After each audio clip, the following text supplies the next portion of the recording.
মেঘ, সাদা মেঘ, বনে যা খরা শুরু হয়েছে, কদিন পর পরই তো বৃষ্টি দিতে হচ্ছে। গতকাল সারা রাত ধরে বৃষ্টি দিয়েছি, আজ তোর পালা, আজ রাতে তুই বৃষ্টি দিবি। দুদিন আগেই তো আমি বৃষ্টি দিয়েছি, আজ আবার বৃষ্টি দিতে হবে? প্রতিদিন শুধু আমাদেরই কাজ করতে হয়। আর আরেকজনকে দেখো, কি সুন্দর বসে আছে, যেমন তার গায়ের রং তেমন তার বৃষ্টির রং। এজন্যই তো তার কোনো কাজ নেই, সারা দিন শুধু বসে বসে দিন কাটায়। তুই একদম ঠিক বলেছিস, এই কালো মেঘ কোনো কাজেরই নয়, না আছে রূপ না আছে গুণ। এই যে নবাবের মতো সারাদিন বসে না থেকে মেঘরাজ্যের মেঘগুলোর তো খেয়াল রাখতে পারিস, তাই নয় কি? কোনো কাজই তো করিস না। তোমরা সবসময় আমার সাথে এভাবে কথা বলো কেন? আমাকে বৃষ্টি জানে বৃষ্টি দিতে পারিনি দেখি তো আমি বৃষ্টি দেই না। তাছাড়া আমি বৃষ্টি দেই না বলেই তো মেঘরাজ্যের কম বেশি সব কাজই করি, তাও তোমরা আমার সাথে এমন কেন পারো? আমি কালো বলে? কাজ করে তো উদ্ধার করেছিস, তোর যে গায়ের রং, তোর সাথে তো কথাও বলতে ইচ্ছে করে না। তুই এই মেঘরাজ্যের একটি বোঝা, বুঝেছিস? তোর গায়ের রঙের মতো তোর সবকিছুই কুৎসিত, এর সাথে অযথা কথা বলে লাভ নেই। সাদা মেঘ, তুই আয় তো, বনে বৃষ্টি দিতে হবে। কালো মেঘের মতো তো আমরা গুণহীন নই, আমাদের বৃষ্টি জানি অনেক দায়িত্ব দিয়েছে। চল। এরপর তারা চলে যায়, আর কালো মেঘ মন খারাপ করে কাঁদতে থাকে। জনি, জনি, কোথায় গেলে? ছাতাটা এনে দাও আমাকে, একটু জমিতে যেতে হবে। এই যে নাও তোমার ছাতা। তাই অসময় বৃষ্টির মধ্যে জমিতে কেন যাবে? জমির আল কাটতে হবে, তাছাড়া বৃষ্টির পানি জমিতে আটকে গেলে ফসলের ক্ষতি হবে, তাই জমিতে যেতে হবে। তুমি টুকিকে নিয়ে ঘরে থেকো, আমি তাড়াতাড়ি ফিরে আসবো। আরে টোনা, রাতের বেলায় জমিতে কি করছো? জমিতে একটু কাজ করছি, তা বৃষ্টির মধ্যে জাল নিয়ে ছাতা মাথায় চললে কোথায়? বৃষ্টির মধ্যে পুকুরে ভালো মাছ পাওয়া যায়, তাই পুকুরে যাচ্ছি মাছ ধরতে। চলি গো, তুমি কাজ করো। এরপর কালু চলে যায়, আর এদিকে টোনাও তার নিজের কাজ করতে থাকে। জানিস সোনালি মেঘ, আমার বৃষ্টিতে বনের পাখিরা অনেক খুশি ছিল, সবাই আমার বৃষ্টিতে নিজেদের মতো আপন মনে কাজ করছিল। সবাই খুশি দেখে আমারও খুব ভালো লেগেছে রে। আমারও ভালো লাগে যখন আমার বৃষ্টিতে সবাই আনন্দ করে। সত্যি, বৃষ্টি দিয়ে যখন আমরা বনের পাখিদের সাহায্য করতে পারি তখন খুব ভালো লাগে। সাদা মেঘ ও সোনালি মেঘ যখন এসব কথা বলছিল তখন কালো মেঘ এসব শুনে খুবই কষ্ট পায়, আর সে কাঁদতে কাঁদতে সেখান থেকে চলে যায়। সত্যি তো, আমি একটা গুণহীন মেঘ, বৃষ্টি রানী আমাকে এর জন্য কোনো দায়িত্ব দেয়নি। আমার গায়ের রঙের মতো আমার বৃষ্টিও করছে, তাই তো সেই বৃষ্টি কখনো কারো কাজে আসবে না, আর কেউ কখনো আমার প্রশংসা করবে না। সবাই আমাকে শুধু অপমান করবে। এই মানব গ্রামে আর থাকা যাবে না, এখানকার সবাই অনেক চালাক আর চতুর হয়ে গেছে, আমাকে আর কেউ ভয় পায় না, তাই আমাকে এক্ষুনি এখান থেকে চলে যেতে হবে। কিন্তু যাবোটা কোথায়? হ্যাঁ, পেয়েছি, নদী পেরিয়েই তো পক্ষীকুল, তবে আমি পক্ষীকুলে যাবো। এই বলে ডাইনি পক্ষীকুলের উদ্দেশ্যে রওনা হয়ে পড়ে। এদিকে পক্ষীকুলের পাখিরা হেসে খেলে তাদের জীবন যাপন করছিল, প্রত্যেকে যে যার নিজেদের কাজে ব্যস্ত ছিল। বাচ্চারাও নিজেদের মতো মাঠে আনন্দে খেলা করছিল, কিন্তু তাদের সকলের আনন্দ কিছুক্ষণের মধ্যেই বিলীন হয়ে যায়, কারণ বনে আগমন ঘটে এক ভয়ঙ্কর ডাইনির। পালাও, পালাও, পালাও, বনে এক ডাইনি প্রবেশ করেছে, পালাও, পালাও। ওরা পালিয়ে যাবে কোথায়? ঘরে ঢুকে নিজেদের ঘরের দরজা বন্ধ করলে বেঁচে যাবে ভেবেছিস? মূর্খ তোরা, তোদের এই ছোট্ট পরিঘর আমি নিমিষের মধ্যে ভেঙে ফেলতে পারি, তাই তোরা আমার হাত থেকে পালাতে পারবি না। ডাইনি পুরো বনে তাণ্ডব শুরু করে দেয়, সে বনের গাছ তুলে ফেলতে শুরু করে, বনের পাখিদের ঘর বাড়ি ভেঙে চুরমার করতে থাকে। এদিকে যখন বনের পাখিদের বেহাল দশা, অন্যদিকে সাদা মেঘ ও সোনালী মেঘ অপমান করে কালো মেঘকে মেঘরাজ্য থেকে তাড়িয়ে দেয়। হায় বিধাতা, আমাদের বনকে এই ডাইনির হাত থেকে বাঁচাও, এত কষ্ট যে আমরা আর সহ্য করতে পারছি না। টোনাটুনি, তোরা এখানে? ওদিকে যে সর্বনাশ হয়ে গেছে, ওই ডাইনি টিয়ের পুরো পরিবারকে খেয়ে ফেলেছে। কি বলছো কি? এই ডাইনির হাত থেকে কি বাঁচার কোনো উপায় নেই? তবে কি পুরো পক্ষীকুল ওই ডাইনির জন্য ধ্বংস হয়ে যাবে? বিধাতা, এবার তুমি আমাদের একমাত্র ভরসা, আমাদের রক্ষা করো তুমি। প্রকৃতি দেবী তবে তো আমায় ঠিক বার্তায় পাঠিয়েছে, এবার আমাকে কিছু একটা করতে হবে।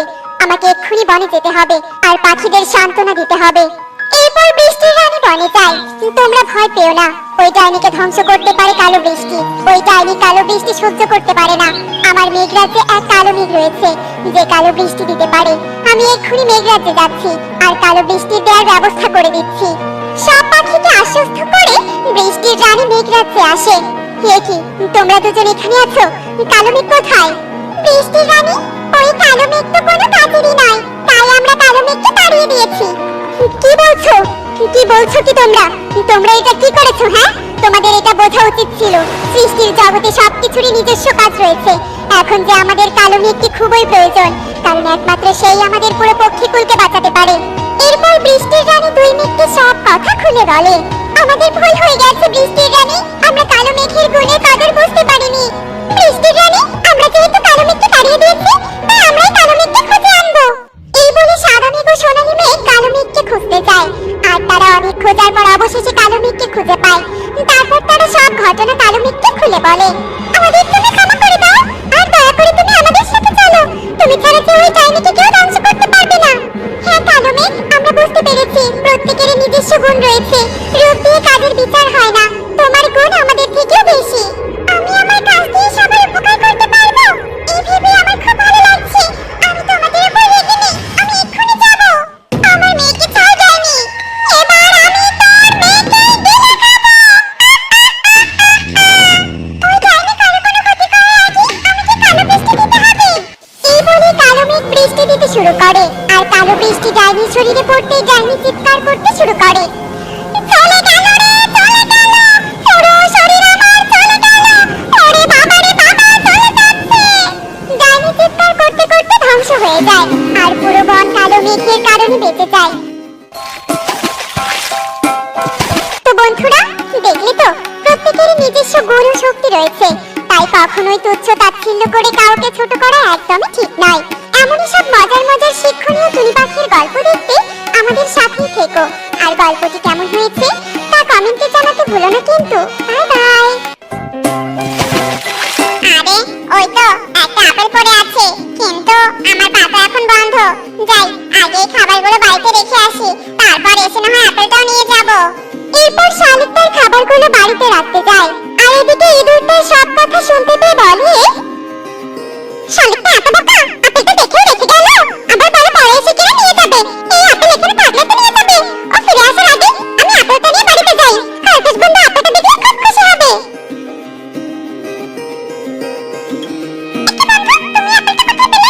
এরপর ইঁদুর খরগোশকে সব কথা খুলে বলে। আর এসব কথা শুনতে পেয়ে খরগোশ অনেক খুশি হয়। তুমি খুব ভালো কাজ করেছো বন্ধু, এমনিতে আমাদের কাছে অনেক খাবার আছে, তবু আমরা আরো খাবার জমাবো, তাহলে আমাদের ভবিষ্যতে খাবার নিয়ে কোনো চিন্তা থাকবে না। এসব কথা বলে তারা দুজন হাসতে থাকে, আর এভাবে সেই দিন কেটে যায়।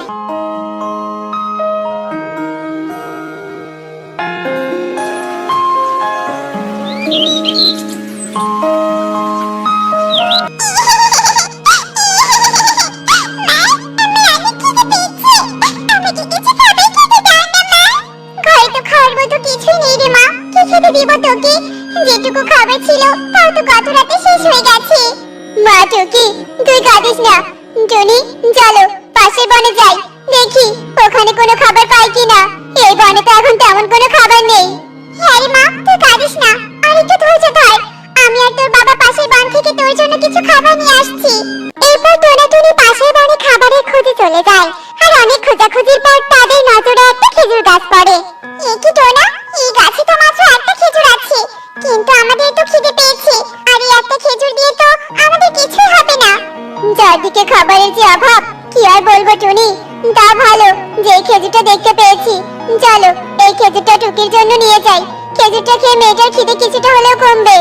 এরপর টোনা টুনি খেজুর নিয়ে বাড়িতে চলে যায়, আর টুকিকে খেজুরটা খেতে দেয়। এত মজার খেজুরটা, আর কি মিষ্টি, এত মজার খেজুর আমি আগে কখনো খাইনি।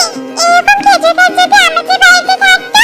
আজ 1 মিনিট আমি চুপ হয়ে পড়েছিলাম, বীজ থেকে গাছ হয়, দেখি গাছটা রোপণ করি, যদি গাছ হয় তাহলে তো ভালোই হবে। এরপর টুকি বীজটা রোপণ করে, সেই বীজে রোজ পানি দেয়, আর এভাবে বেশ কিছুদিন কেটে যায়।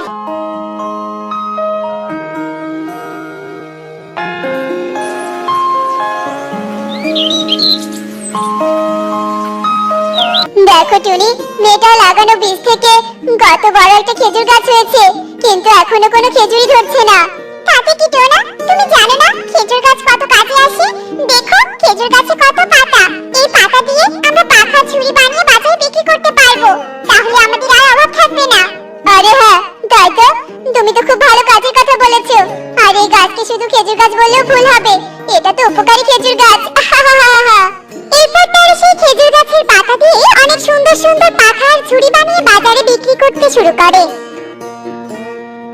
টোনাটুনি, তোমাদের পাখা আর ঝুড়ির যা প্রশংসা ছড়িয়ে পড়েছে, আমি শুনে আর থাকতে পারলাম না, আর নিতে চলে আসলাম। হ্যাঁ মিষ্টি কি, এইসব খেজুর গাছের পাতা দিয়ে বানানো, আর তুমি তো জানোই খেজুর গাছের পাতা দিয়ে পাখা বানালে সেই পাখার বাতাস অনেক শীতল আর ঠান্ডা হয়। তুমি চাইলে পাখা নিয়ে গিয়ে দেখতে পারো। এরপর মিষ্টি কি তাদের কাছ থেকে একটি পাখা কিনে নিয়ে যায়, আর এভাবে তারা সব পাখা ছুঁড়ে বিক্রি করে বাড়ির দিকে রওনা দেয়। আর বেশ কিছু দূর পর যেতেই তাদের সাথে এক বৃদ্ধার দেখা হয়। এই বাচ্চা, তোরা আমাকে একটু সাহায্য কর না, আমার ঘরের চালা ভেঙে গেছে, চালা ঠিক করার জন্য তেমন কিছুই খুঁজে পাচ্ছি না, তার উপর আমার খুব খিদেও পেয়েছে। আহারে, তোমাকে আর কষ্ট করে কিছু খুঁজতে হবে না বুড়িমা, আমরা তোমাকে সাহায্য করব। তুমি আমাদের সাথে চলো, আমাদের বাড়িতে গিয়ে আগে কিছু খেয়ে নিও। হ্যাঁ বুড়িমা, আমাদের সাথে তো কোনো খাবার নেই, তুমি বরং আমাদের সাথেই চলো, আগে পেট ভরে কিছু খেয়ে নিও, তারপর না হয় তোমার চালের জন্য আমরা কোনো ব্যবস্থা করে দিব। এরপর টোনাটুনি বৃদ্ধাকে নিয়ে তাদের বাড়িতে চলে যায়, আর বৃদ্ধাকে কিছু খাবার দিলে বৃদ্ধা খাবারগুলো খেয়ে তাদের কাছে কৃতজ্ঞতা প্রকাশ করে আর বলে, খিদের জ্বালা তো মিটলো রে বাবা, কিন্তু আসল জিনিসটাই তো হলো না এখনো, আমার ঘরের জন্য চালা কোথায় পাবো? এই যে বুড়িমা, এই খেজুর গাছের পাতা দিয়ে তুমি তোমার ঘরের চালা খুব সুন্দরভাবে বানাতে পারবে, নাও তুমি এই পাতাগুলো নিয়ে যাও। তোরা অনেক ভালো রে মা, আমার মতো একটা অচেনা পাখিকে তোরা কোনো স্বার্থ ছাড়াই সাহায্য করলি। তবে আমি এখান থেকে যাওয়ার আগে আমাকে আরেক গ্লাস পানি খাওয়াবি রে মা? হ্যাঁ বুড়িমা, তুমি এখানে দাঁড়াও, আমি এক্ষুনি নিয়ে আসছি। এই তো সুযোগ এসেছে, টুনি আড়ালে চলে গেছে, আমি এক্ষুনি ওদের কর্মের ফল দিয়ে দিচ্ছি, ওরা তো জানে না যে আমি একজন জাদুকরী। এরপর বৃদ্ধা সেই খেজুর গাছে জাদু করে দিয়ে সেখান থেকে অদৃশ্য হয়ে যায়, আর টুনি বৃদ্ধাকে দেখতে না পেয়ে বলে, এ কি, বুড়িমা কোথায় গেল? এক্ষুনি তো পানি খেতে চাইলো, আজব তো। এরপর টুনি পানি নিয়ে চলে যায়, আর এভাবে সেই দিন কেটে যায়।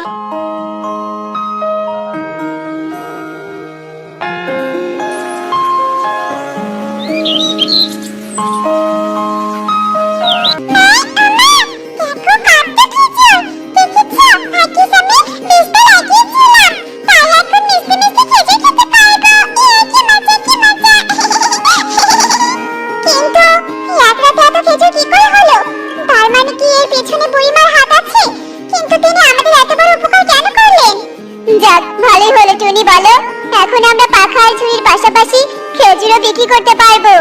এরপর তারা কিছু খেজুর নিয়ে বাজারে চলে যায়, আর দুটি খেলতে চলে গেলে আড়াল থেকে খরগোশ বেরিয়ে আসে আর বলে, দেখি তো খেজুরটা খেতে কেমন।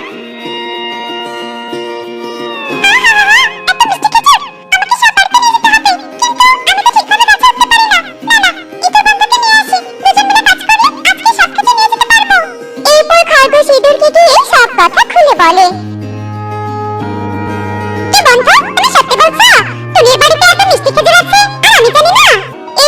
দুজন মিলে খেজুর চুরি করে নিয়ে আসে, আর বিকেল হলে টোনাটুনি বাড়ি ফিরে আসলে তারা দেখতে পায় তাদের খেজুর গাছে আর একটা খেজুরও নেই। এ কি, খেজুরগুলো কোথায় গেল? টুকি মা, তুই কি জানিস কিছু? তুই তো বাড়িতে ছিলি, আমাদের কাছে তো শুধু একটা খেজুরের বাধা আছে, যা কাল বিক্রি করলে শেষ হয়ে যাবে। না না, আমি তো খেলতে গিয়েছিলাম, আমি যদি জানতাম বাড়ি এসে এই মিষ্টি খেজুর খেতে পারবো না, তাহলে আমি কোথাও যেতাম না। বুঝতে পেরেছি, নিশ্চয়ই কেউ খেজুরগুলো চুরি করেছে, আর সেই চোরকে যেভাবেই হোক ধরতে হবে। কিন্তু কিভাবে টোনা? চিন্তা করো না টুনি, আমার মাথায় একটা বুদ্ধি এসেছে, তুমি গিয়ে আগে ওই খেজুরের বাজারে নিয়ে এসো তো, যা আজ বিক্রি হয়নি।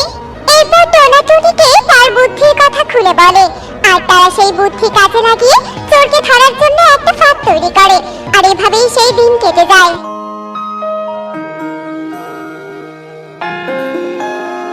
ও, তার মানে তোমরাই সেই চোর? তোমরা আমাদের কাছে সব খেজুর চুরি করেছিলে, আর তোমরা এত লোভী আর বোকা যে কাল সব খেজুর নিয়ে গেলে আর আজকে আবার চুরি করতে এসেছো। একবারও ভাবলে না যে এক রাতে আবার এত খেজুর হলো কিভাবে? মানে তুই চা ভাবছিস না? আমাদের তো একটু খেজুর খেতে ইচ্ছে করেছিল, তাই আর কি। তাই তোমরা খেজুর চুরি করবে? তোমাদের খেতে ইচ্ছে করেছে আমাদের বলতে, আমরা দিতাম।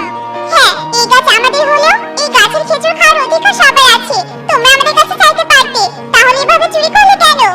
আমাদের ক্ষমা করে দে টনি, আমরা তোর খেজুর তোকে না বলে নিয়ে অনেক বড় ভুল করেছি। আমরা আসলে এতদিন স্বার্থপরের মতো কাজ করেছি। হ্যাঁ টনি, তাই আমাদের ক্ষমা করে দে, আমরা এরকম কাজ আর কখনো করব না। আচ্ছা ঠিক আছে, মনে রেখো এটা একটা উপকারী খেজুর গাছ, আর আমরা এই খেজুর গাছ দিয়ে বনের সব পাখিদের উপকার করতে চাই। তাই তোমাদের কিছু প্রয়োজন হলে আমাদের বলবে, আমরা অবশ্যই তোমাদের উপকার করার চেষ্টা করব। এই কথা শুনে ইঁদুর আর খরগোশ বুঝতে পারে তারা এতদিন স্বার্থপরের মতো কাজ করেছে।